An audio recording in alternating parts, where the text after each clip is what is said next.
The Michael Hatfield RE/MAX team presents Real Estate and More. Bay Area real estate is different than in all of America. And why? What's up with home buyers? What's on sellers' minds? How is the market? And much, much more. Now, here's your host, Michael Hatfield. Well, welcome to the Real Estate and More show. Whether you are a first-time seller or an experienced one, listing your home for sale can be overwhelming. In today's episode, we'll discuss subjects from understanding agency relationships, the listing agreement, to evaluating your home's value with a comparative market analysis. We'll also discuss preparing your home for market, the importance of disclosures, and creating a timeline and strategy with your agent. Plus, we'll explore the oh-so-important current market conditions, the benefits of home inspections and managing offers. Stay tuned as my partner, Nancy, and I guide you through this process. Hi, Nance. Hi, Michael. Thanks for having me. Yeah, the first section we have here is one that has to deal with the counseling and the activities in the process. The first part is discuss the listing agreement and the associated documents. The first one is the agency disclosure. That's saying basically that the broker and the agent are representing you as the seller. Kind of looks like this. And it's just an associated document to the listing agreement. The residential listing agreement is 7 pages, and it looks like this. It's constantly evolving and changing. There's a lot to know about it. It has associated documents, disclosures, and a lot of decisions that go into completing this particular document. So there's a lot to know about it. So it's always a good idea to have an experienced agent to help you through that. Mm-hmm. So let's continue on. We've talked about agency and what it means. The buyer will have his own agent, and he will also have completed the agency disclosure form, as we saw initially a few moments ago. So now we need to talk, when we sit down with a seller, about the working relationships, like communication, state law requirements, the realtor code of ethics, and the broker's business policies. Nance, talk about communications and how important that is. Well, depends on if you know the folks that you're going to meet with to begin with. Sometimes people you've just met and they've called you up. Others are friends. It just depends where they are in your sphere of influence. And so sometimes it's getting to know each other and just getting familiar, right? And all of that. And then some folks just want to get down to the, get to the point and let's get this done. And usually that kind of meeting takes a few hours, right? It could take several depending. But the communication is just getting to the point where so many decisions to be made, paperwork to fill out, and all kinds of things such as that. Yeah. So after all, selling your home is a big financial decision. It's fraught with all kinds of pitfalls and places that you can get stuck in if you're not really looking in the right areas. A lot of people today, when they see the news, they see online, they go on there and they say, oh, well, it's definitely this way because I read it, where it may not be that way at all. So it's important that you sit down and that you learn to have a relationship with the agent that you have chosen to represent you. So whether or not you're going to do, interview 2 or 3 agents or whatever, you should already have a pretty good idea who they are, not because they've sold the most, but because there's somebody that you feel that you can work well with. That's much more important in my view. And you want to feel like you can trust them and that you can relate to them and that they can get your objectives met. Another thing is the business policies of the brokers. Depending on what broker you work for, they'll have their set of requirements that you need to carry out when you're in a listing appointment and beginning to work with a seller. So all of that factors in as well. Mm-hmm. And then also we need to know when we're in a listing appointment, we need to know what the seller really wants to do. Is it simply maximizing the amount of proceeds from the sale? We're going to just assume that. But there may be other factors involved, like maybe I want to sell my house and move to Guatemala, and I need to do that within a specific period of time because I'm building a house in that country. What do you say? What are some other factors that the seller may need to relay to us, Nance? Right. They may be going into assisted living. They may be moving in with one of their children. They may be downsizing. I mean, there's so many possibilities. And the seller sometimes has a time frame that has got to be met. So that is really essential to your conversation with seller and a listing appointment, which a listing appointment, right, is when you decide to sign a contract with an agent and to do the work for them in getting their home sold. Very important. Now, we see notices of notes of having a budget. What does that mean? It means that when we walk in as agents, don't feel offended if we walk through your house in 3 minutes flat. It doesn't take long for us to see what we need to see in order to best advise you. We'll walk through a house. We'll see if it's been recently painted, how updated are the bathrooms, what are the actual kitchen, what does it look like, how about the countertops, what about the landscaping, are there things that can be done that will yield the maximum amount of money that the seller will receive from the sale. We have to always keep that in mind. In fact, that's our number one priority at our brokerage. Right. I mean, you might see a home that flooring would make an immense difference in prospective buyers coming in and looking at it. The decking might be falling apart, so people could not even stand on it, for instance. So those things are really important, talking about possible staging in this day and age, and in particular locales. Staging is essential that it is done. It makes quite a difference in, having prospective buyers look at a home. And then RE/MAX, for instance, even has financing options available to help people to get out of their homes to prepare it for market. So there's all different kinds of programs that we are in tune with that we can offer up to various sellers. So what you're saying is that when we go through to represent a seller, we're going to go through the house and say, going to have to paint this in order to get that money back and then some. We should probably change the countertops, maybe the flooring. Say the carpet has been there for 35 years. Sometimes it happens, in fact, oftentimes it does. There's always something that could be better, and we work together to make the home the best appearing possible to yield the maximum amount of income to the seller, or proceeds to the seller when the home is sold. That's what we really work hard on, and it's very important. So that's where the need for a budget comes in. We're going to take a short break. We'll be right back. RE/MAX. The Real Estate Minute with RE/MAX expert Michael Hatfield. Bay Area housing markets are always changing. What should we think of that, Michael?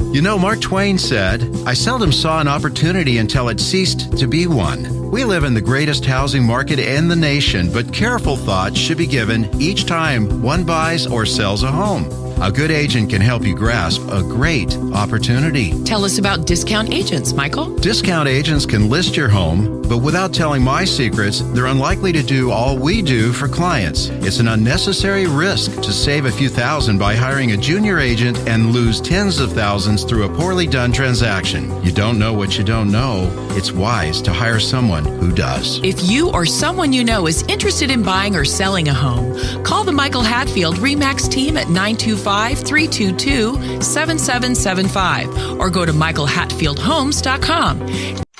When your real estate needs are beyond the standard and you demand more than the status quo, look no further than the Michael Hatfield RE/MAX Accord team with offices in Danville and 9 more Bay Area locations. Here's Michael Hatfield to tell us more. Do you have a housing problem, such as you live in a 3-bedroom home with 3 children and need 1 more bedroom? You want better schools, or your kid's grown up, moved out, and your home is just too large? Our team is a 5-star agent who serves our clients' housing needs as our number one priority. Call us for a free buyer consultation to start working on your housing problem now. Let us help you to solve your housing issue, whatever your need may be. Call 925-322-7775 to partner buyer or seller needs with the Michael Hatfield RE/MAX Accord team. That's 925-322-7775. 925-322-7775. Come discover a new level of excellence in real estate with the Michael Hatfield RE/MAX Accord team.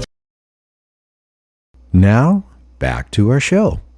And that budget will also connect in with the timeline of when we're trying to get this home on the market. I mean, absolutely. It makes me think about the one home that we sold in the Bay Area, and it needed a toilet, for instance. So there's all different things that come together to get a house sold. That was a fixer-upper, and you know, it's just very interesting, and every situation is a little bit different. But sometimes I've noticed that buyers, they have like key things that matter to them, like that kitchen has to be updated or it's a no-go, or I have to have a large yard in the back and it needs to be flat because I'm going to have the dog, the kids, and parties or whatever. So it's just very interesting what's important, you know, to people and their priorities. Yes, and a lot of it actually will be directly related to what the property will be worth in the existing market. Now, I really want to think aloud about the fact that the markets in the United States, there's probably 50,000 real estate markets in the Bay Area. There's several, all different price points in the San Francisco Bay Area.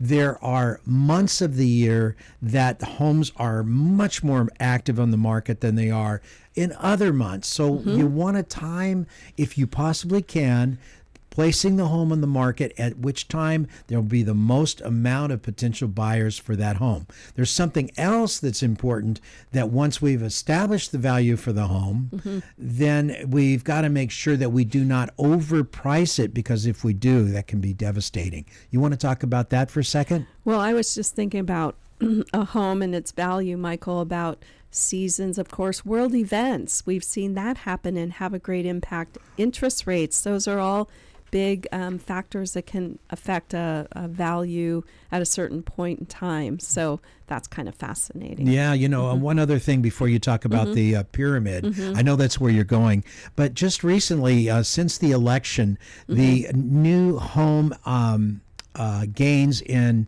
housing starts and existing home housing starts jumped 16% in the month of December after the election. So our external forces, external things tend to affect each and every market that we look at. So we have to take a home that's in this particular neighborhood. We have to break it down and say, wow, what about this house? Is this the time to sell it, or shall we wait until the end of the year when the tech industry is paying its bonuses? You know, there's all kinds of ways to look at it, and we have to be able, in order to get you, the valued seller, the maximum amount of money for your home, we have to actually pay a lot of attention to that. Right, right. So if you're looking to buy or sell a home, call the Michael Hatfield RE/MAX team today at 925-322-7775. We're here to help you make your real estate dreams a reality. Ah, that sounds right. During the steps of the meeting with the seller, you know, you got to work with the seller to begin filling out the seller's checklist of to-do items. Right. And during that process, there are very important seller disclosures. And seller disclosures are not just on one particular document that they have to complete. They're on several. And any questions that the seller needs to provide a buyer, sometimes if they don't know the answer, they say they don't know the answer, but things like, are there any underground fuel tanks within a quarter mile? Have armaments been buried somewhere? How close are you to a fire zone? Things like that. That comes from a report that we tend to get, not tend, but we do get, called a natural hazard disclosure report. If a dam were to break, we need to know the possibility of that. And as a seller, you must must disclose these items. And so we put all of that together. We work with you to fill out your seller disclosures that you are obligated for the buyer to complete. And there's a lot of those forms during the process that have to be done right, because if you don't fill out everything in authenticity and in earnest, and you omit things, or you don't say things that you know, what happens? It's not good. It's simply not good. Yeah. And lawsuits can ensue later, which you want to avoid at all costs. So you really do want to disclose as much as you can to a prospective buyer, because they need to know as well what they're spending all their money on, right? Absolutely. And we do a timeline as well during that period, right, when we're working with sellers. Yeah, absolutely. We had the famous trial attorney, a litigator, Michael Cardoza, on the show a week or two back, and he was saying, why wouldn't you disclose it? You disclose everything, because when people look at these disclosures as being potential buyers, it's very important that you have it out there at that point in time. So what we do as part of your listing agents is we actually publish those disclosures, so buyers agents can acquire these documents and then turn around and give them to the buyers, and the buyers can look at them and say, okay, I understand that retaining wall probably needs to be rebuilt. So then they come up and they manufacture their offer accordingly. Other thing that to think about is inspections. Who does and pays for inspections? Who does? Well, it could be the buyer or the seller, and it just depends. If somebody had a home that they knew there was a lot of work, say woodwork to be done on the outside of the home, they may pause and say, I'm not going to do inspections. I'm going to let the buyer do those inspections, and they can decide what they think once they get a report and go from there. Yeah, but the offset is that they know the condition of the property from third-party professional inspectors. They're likely to pay more money for that property, and especially if there's multiple offers that come in on the property, they're likely to pay more for that position of being a potential buyer. You Exactly. know? That's how I see it anyway. Yep. Provide a comparative market analysis. Listing agents do these all the time. They do. What is a comparative market analysis, Nance? So it's a review that the agent for working for you would do in a certain locale closest to your home, and they would look at properties to say what's comparable and what did they sell for in the past so many days, what might be pending in your locale, and what might be active and new on the market. So it's an assessment, it's a point in time, and it gives you an indicator of what you might want to list your home at. Yes. When you put it on the market, what list price. Yes, and it's not all that easy. We like to go over the comparative market analysis once it's been completed with the actual seller. And the reason is there's so many differences between one home and another, and you have to back out the comparables attributes or detributes to best match the home, which is the quote subject property. So if you were at a brand new development of 3-bedroom or 4-bedroom homes, pretty much 2 models, and there were 50 of them, and it's all began in the same year, then every one of those homes is going to be pretty darn close in value, giving or take the effects of the actual market and the condition of the home. But if it's new, that's a different thing altogether. So if you do not have a new development, now you're going to have to come up with a few homes to derive a value, market value, we will say. And then what happens once we've got that market value? Once we do we put the house on the market at that particular price? We could, but one of the things that we use is this pyramid. And this pyramid helps us when we are trying to price a property, help a seller list their property and come up with the price. And so if you have a market value, the percentage of prospective buyers may only be 60%. So sometimes it's smart, or it's a strategy to price a house a little bit under and hoping to get more than possibly the market value or the market value. It depends. So that's a tool that's used. It definitely is. So what this is saying, and this came from RE/MAX International. It did. And RE/MAX, believe me, to support and be behind us, they're the largest in the world. There are 155 offices worldwide. There's something like 125,000 agents all over the world. They're very, very large company, but this comes from RE/MAX, and it virtually says that if you come in and let's say the home is actually expected to yield $1 million in the market at that given point in time, you put it on the market at $1 million, and you're only going to see 60% of the buyers come out to see it. But if you were to put it in, and let's just say at 950, not only are your internet criteria points less, but you're going to, at that point in time, you're going to see as many as 75% of the prospective buyers because of it. So it's very important how you price a home. Right, and that comparative market analysis is a big deal, getting that done. And then sometimes we've had clients who also received a formal appraisal by an appraiser, right, a certified appraiser, and that helped them figure out where their house stood in the marketplace at that particular time. So that just depends. It depends on every situation. So not only do we derive a schedule to bring the home to the market, we have a to-do list for the actual sellers to accomplish to get them the most amount of money for their home. We're going to take a short break. We'll be right back. The Real Estate Minute with RE/MAX expert Michael Hatfield. What does an agent do to get a home sold? Typically, an agent will prepare a comparative market analysis so he knows the home's value, then creates a marketing plan tailored just for your home.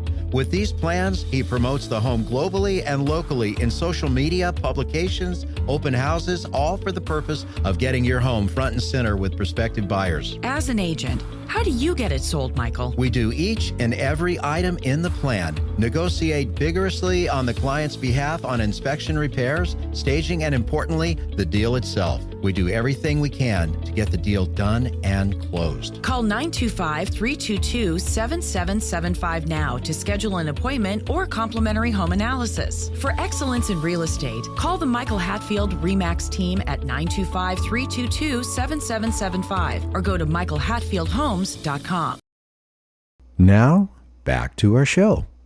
And we also help them acquire services and products that they may need in order to prepare the home for the best possible presentation to the market. And we try to time it to where it's going to be on the market in, let's just say, a really great month, say April, May. That's a very good time to put a home on the market in the San Francisco Bay Area. And sometimes, depending, we've had homes on the market in the month of December, and that has been a good time for, if you're a buyer, obviously, it might be a good time to get a home. But yeah, for even a seller, it might turn out to be a very good time. Absolutely. So we're going to match the seller needs with a schedule and the seller's to-do list. And that's a bit of work, and it takes a little bit of thinking. Now, as part of the system, most people don't really realize this unless they've been in a recent buy or sell situation, but there is a person that we use as part of our team called a transaction coordinator. And it seems like something else again, but it is like your law clerk if you were a lawyer. It's somebody that keeps all your documents just the way that you want them to comply with all of the state laws, all of the broker policies, and so forth, to where you have a complete transaction. Transaction coordinators are very inexpensive for all of the work that they do. Would you not say, Nancy? Yes, and I actually think of that person like a person with angel wings on. Yeah, I understand. You know, it's important that you get all of this stuff put together and that the seller understands what is being done on their behalf. When I say what is being done on their behalf, what about the marketing plan, the marketing strategy? That is the list of things that we do as your listing agent to bring your home to the market, get in front and center of the potential buyers, the most potential buyers. So not only do we help you present in front of all of the buyers, but we work up the advertising. If there's inspections that we decide that we're going to do as the seller's side of things, we schedule all of those and attend those, make sure that those are done. If there's not enough clarification on the price that we want to come on the market or the value of the home, we may bring in an appraiser to assist us to make sure that we're on the right path to do the best we can for the actual sellers. If you had a very unique home, for instance, that might be helpful. It just depends on the situation, but those are the things that we know about and we discuss with our sellers. Yeah, and then there's compensation. This is one that realtors, they don't know what to say about this, but generally speaking, in the past, the sellers and the price of the home have paid both the listing brokers compensation as well as the buyer's broker and buyer's agent compensation. It's been this way forever. A recent lawsuit had changed that. Now a buyer has to be more active with his agent or broker and fill out and complete and sign, per California state law, what they call a broker compensation agreement. And that agreement would allow the compensation to be paid by the seller as part of the selling price, or he could pay it out of his pocket if she wished to do it. It's more paperwork. It's more than the normal people that are going to buy or sell a home would know, but your experienced agent will guide you on that one.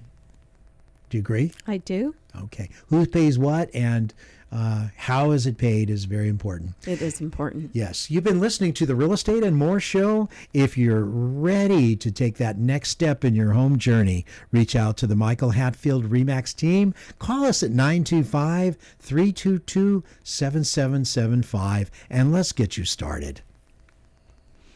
So do you want to talk about seller disclosures a little bit more? Sure. So what's important and maybe what are some of them, that we help our sellers do? Yeah, well, we're going way over in our time, but let's touch Okay. these right at the moment. Okay. So seller disclosures. There is the seller property questionnaire. It's a 3-4 page, I think it's 3 pages right now, of questions that are you aware of or do you know, and that you have to complete as a seller to your best ability and not leaving anything out. There's the other one, which is The real estate transfer disclosure, which is very similar. Very similar. Just a couple pages on that one, but very poignant questions, very important questions that need to be reviewed and endorsed with a signature once you've completed them. Your agents are not supposed to touch those forms as far as, marking boxes or anything like that. You will, as the seller, do that, but we can sit there and advise you throughout that process. There's also a couple more that have to be provided to buyers that may be interested in your property. The first one, the biggest one, is the natural hazard disclosure report. On that report, what's on that report, Nance? All kinds of information that you as a homeowner probably would not know are around your home. Yeah, like fire. Is it in a fire area? Is it an extreme high fire area? Is it in a flood area? What about those fuel tanks that have been emptied on the corner from a previous gas station for a long time? What about those? Etc. It goes on and on and on about that. So anyway, we're going to have to come back to finish these questions. There's just way too much to do here. You've been listening to the Real Estate and More Show. My partner, Nancy, thank you for being on the show today. Thanks, Michael.